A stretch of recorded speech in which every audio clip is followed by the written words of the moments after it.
तो ये है वो सारी मानवास जो तुम्हें सोलो लेवलिंग जैसा फील देगी। डरो मत, ये सारी रिकमेंड नहीं करने वाला हूँ क्योंकि ये सारी मानवास लोगों के हिसाब से सोलो लेवलिंग जैसी है एंड इसी वजह से मैंने पर्सनली इन सारी मानवास को चेक किया है और तुम्हारे लिए ये 3 बेस्ट मानवास सेलेक्ट की है जो तुम्हें सोलो लेवलिंग की तरह एक्शन से भरी मिलेगी एंड कहीं कहीं इनकी स्टोरी सोलो लेवलिंग से भी बेटर है एंड हाँ, आर्ट स्टाइल तो टॉप नॉच रहेगा ही। और टेंशन मत लो, अगर तुम पढ़ने नहीं देखने में विश्वास रखते हो तो तुम्हारे लिए लास्ट में कुछ एनिमे रिकमेंडेशंस भी हैं जो तुम्हें हिंदी डब के साथ मिलेंगे।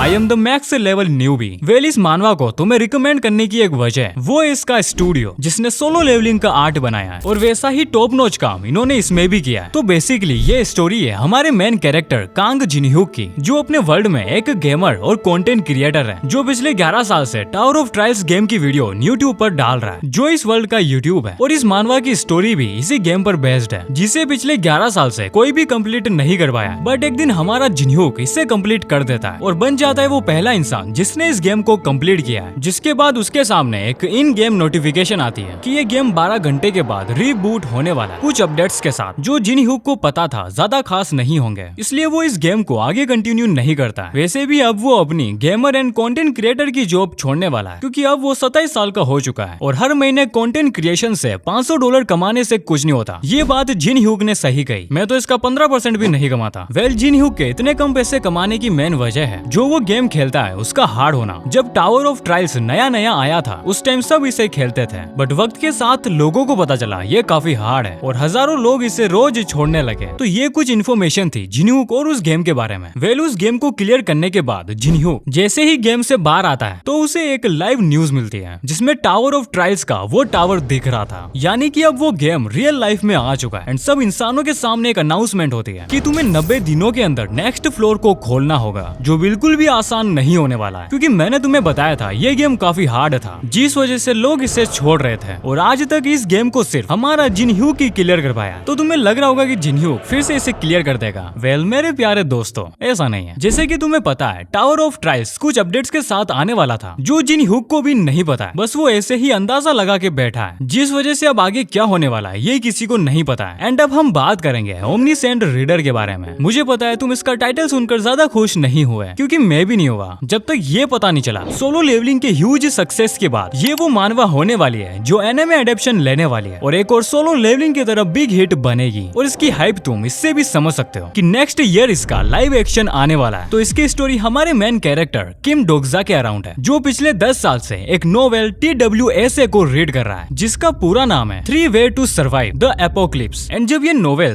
शुरू में आई थी तो लगभग सारे लोग इसे रीड करते थे, बट 1-2 चैप्टर के बाद ही लोगों ने इसे रीड करना बंद कर दिया क्योंकि उन्हें इसकी स्टोरी समझ नहीं आ रही थी। बट हमारा किम इसे रीड करना नहीं छोड़ता है, यहाँ तक वो जब 8 स्टैंडर्ड्स में था, जब बाकी बच्चे उसकी बजाते थे तब वो घर पर जाकर रोने के बजाय इसे पढ़ता था। और इसी नोवेल को पढ़ने के चक्कर में कॉलेज एंट्रेंस एग्जाम भी फेल हुआ है, बट वो फिर भी नहीं रुकता है। यहाँ तक जब वो आर्मी में था तब भी वो इस नोवेल को रीड करता था एंड इसी वजह से किम वो एक लौता इंसान बना जो इस नोवेल को अभी तक पढ़ रहा है। एंड ये जो तुम एक कमेंट और व्यू देख रहे हो ये हमारे किम का है जो हर एक चैप्टर को रीड करने के बाद एक कमेंट ऑथर के लिए छोड़ा करता था ताकि वो मोटिवेट रहे और इस नोवेल को कंटिन्यू रखे। तो इस नोवेल का लास्ट चैप्टर किम ऑफिस से घर जाते वक्त ट्रेन में पढ़ रहा होता है, तभी TWSA का ऑथर किम को टेक्स्ट करता है जिसमें वो किम को थैंक यू कह रहा था हर चैप्टर के नीचे कमेंट छोड़ने के लिए। मुझे तुम्हारे कमेंट से काफी मोटिवेशन मिलती थी एंड इसी वजह से आज मैं इस नोवेल को कंप्लीट भी कर पाया। एंड साथ ही TWSA का ऑथर किम को एक बात बताता है कि उसने सीक्रेटली एक कंपटीशन में पार्टिसिपेट किया था जहाँ उसकी नोवेल TWSA जीत गई है और अब वो एक पेड कंटेंट बनने वाली है, वो भी अगले 5 मिनट में। और इसी वजह से मैं तुम्हें कुछ गिफ्ट देना चाहता हूँ और किम से उसकी जीमेल मांगता है जो किम दे भी देता है। क्या पता थोड़े पैसे ऑथर उसे भी दे दे। तभी कुछ देर बाद अचानक से किम की ट्रेन हिलने लगती है और एक आवाज आती है, लेडीज एंड जेंटलमैन। और ये सब हुआ ठीक ऑथर के किम को टेक्स्ट करने के 5 मिनट बाद जब उसकी नोवेल पेड कंटेंट बनने वाली थी। एंड तभी किम के सामने आता है TWSA का एक कैरेक्टर डोकाइवी जो तुम्हें दिखने में अभी काफी प्यारा मासूम फेरी टाइप दिख रहा होगा, बट ये सीधा लोगों के सर फोड़ता है। मैं तुम्हें समझाता हूँ। तो ये जो डोकाइवी है TWSA के नोवेल में यही वो कैरेक्टर होता है जो उस एपोक्लिप्स को स्टार्ट करता है। एंड उस एपोक्लिप्स में आगे क्या होता है वो मैं तुम्हें स्पॉइल नहीं करने वाला हूँ, पहले ही बहुत कुछ स्पॉइल कर चुका हूँ, जिस वजह से अब मैं तुम्हें कुछ मेन बातें बताने वाला हूँ जिससे तुम्हारा इंटरेस्ट इस मानवा के लिए बिल्ड होगा। वेल जो किम है वो हमारे लिए मेन कैरेक्टर है, बट इसी मानवा में उस TWSA की नोवेल चल रही है, तो किम के लिए मेन कैरेक्टर होगा यो जोंग ह्यूक। यानी कि तुम कह सकते हो इस मानवा में दो मेन कैरेक्टर हैं। एंड अब मैं तुम्हें TWSA के मेन कैरेक्टर के बारे में कुछ बता दूं। जो ये यो जोंग है वो एक रिग्रेसर है, अगर सरल शब्दों में कहूँ तो एक टाइम ट्रेवलर जो कई बार पास्ट में जा चुका है। यानी कि जब भी वो इस एपोक्लिप्स से बच नहीं पाता था तो वो टाइम में पीछे जाकर फिर से इससे बचने की कोशिश करता था, और यही चीज बार बार करने की वजह से यो जोंग ह्यूक का दिमाग खराब हो चुका है, जिसकी वजह से अब ये नॉर्मल लोगों पर बिल्कुल भी दया नहीं दिखाता है, बस उन्हें छोड़कर जो इसकी हेल्प कर सकता है। और कौन इसकी हेल्प कर सकता है वो भी इसे मालूम है। ऑब्वियसली ये एक टाइम ट्रेवलर जो है, बट इस बार यो जोंग के लिए भी चीजें अलग होने वाली है, क्योंकि वो मिलता है किम से, जिसे TWSA की पूरी स्टोरी मालूम है, थोड़ी धुंधली क्योंकि जैसे कि तुम्हें पता है किम ने इस स्टोरी को पढ़ने में पूरे 10 साल लगा दिए थे, जिस वजह से वो शुरुआत के कुछ इंसिडेंट्स भूल चुका है। और यही वो काम आता है इस नोवेल के ऑथर का वो गिफ्ट जो देने के लिए उसने किम की ईमेल ली थी, और वो किम को भेज देता है TWSA की पूरी नोवेल जो पूरे इंटरनेट से हट चुकी है, एंड अब वो सिर्फ किम के पास है। और इसी नोवेल को जल्दी से जल्दी पढ़ने के लिए और फ्यूचर में होने वाले इवेंट्स को पहले ही जानने के लिए किम के पास से ओमनीसेंट रीडर की स्किल। एंड अब मुझे पता है तुम इसका टाइटल समझ चुके हो क्यों वो ऐसा लिखा गया है। और हाँ, मैं तुम्हें इस मानवा की एक मजेदार बात बताता हूँ। वेल जो अर्थ पर एपोक्लिप्स चल रहा है उसे पूरे यूनिवर्स में लाइव स्ट्रीम किया जा रहा है, और उसे देखने वाले अलग अलग कॉन्स्टिलेशंस हैं जो अर्थ पर उनके फेवरेट इंसान को स्पॉन्सर भी कर सकते हैं। और इस चीज को तुम ऐसे समझ सकते हो जैसे सोलो लेवलिंग में रूलर्स इंसानों को अपनी पावर दिया करते थे, बट यहाँ थोड़ा अलग है। रूलर्स वहाँ अपने हिसाब से पावर्स देते थे कि कौन सा रूलर किसको पावर देगा, बट यहाँ प्लेयर्स के पास कई सारे ऑप्शंस होते हैं कि वो किस कॉन्स्टिलेशन की स्पॉन्सरशिप लेना चाहते हैं, यानी कि उनकी पावर। एंड अब मुझे लगता है इतना काफी है तुम्हारा इंटरेस्ट जगाने के लिए, और मैंने तुम्हें वो चीजें बता दी है जो तुम्हें इस मानवा को पढ़ते वक्त दिक्कत दे सकती थी। एंड अब जो मैं तुम्हें मानवा बताने वाला हूँ वो है SSS क्लास रिवाइवल हंटर। तो इसका जो वर्ल्ड है उसमें अचानक से एक दिन एक टावर अपीयर होता है, ठीक वैसे ही जैसे सोलो लेवलिंग में डेंजन्स अपीयर होती है, बट वहाँ कई सारी डेंजन्स थी। यहाँ पर सिर्फ एक ही टावर है जिसमें जो लोग पैसा कमाने के लिए जाते हैं वो होते हैं हंटर्स, F से SSS रैंक तक के।